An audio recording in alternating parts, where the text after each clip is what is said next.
Morning, everybody. How's everybody doing this morning? Freezing. It's cold out there. It's like it's Minnesota or something. Oh, goodness.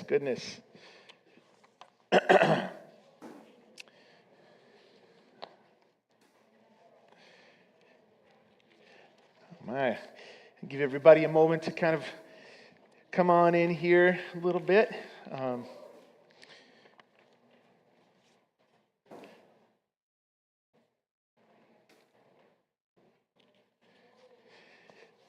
All right. Well, the grace of Jesus Christ be with you all this morning. Each of every one of you is a beloved child of the divine, and we all reflect the nature of God, the source of life and love and joy.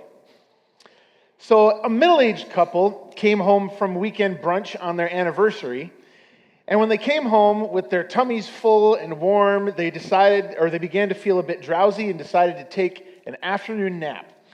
And when they woke up, the wife said to her husband, "Sweetheart, I had the most lovely dream.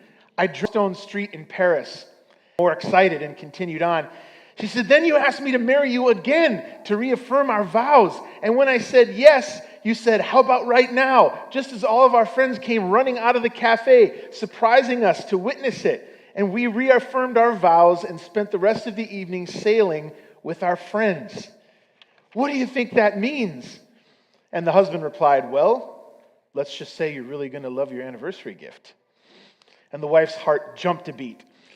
He said, "You'll know tonight what it means, what that dream means." And so later that evening, as they were out to eat at a fancy restaurant, the husband made a signal to the maitre d', who went into the back room and came out with a silver platter held high in the air. And he reached the table and he lowered the platter to her waist level, revealing a beautifully wrapped box with a simple bow on top. And the maitre d' said, "Madam, for you." And overjoyed and so incredibly delighted, the wife could barely move her arms to take it off the tray and thought to herself, "Could the dream from my nap today really be coming true?" And while the husband smiled with anticipation, she unwrapped the gift, opened the box, and confused took out a small, colorful book entitled "The Meaning of Dreams." The husband's visitation will be held at St. Paul's Church at 3 p.m. on Friday afternoon. Well, welcome to church this morning. So glad you could all make it today. Our centering video that we'll put on. Present to them. No, that's hearing them. God cares about them. But the evidence is not that God is a problem solver. That God rushes in to do whatever we, out of our very often false self, ask God to do. So yes, God is present to me.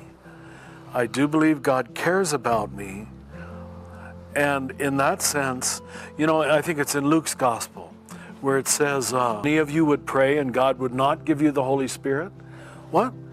In other words, the answer to every prayer is the same. It's the gift of the Holy Spirit. Healing grandma right away. But if there is an influx of spirit, then God has answered the prayer. Now, I do realize that takes a little more mature consciousness to recognize it, because the ego likes to live in a functional, tit-for-tat, problem-solving kind of world. So often some people don't find that answer satisfying. Actually, if they can be with it a little while, I think they'll find it's very satisfying. Did you say be with it for a while? What do you mean by a while? Like 5 minutes, or when will we have? Wow, that sounds like a commitment. Well, not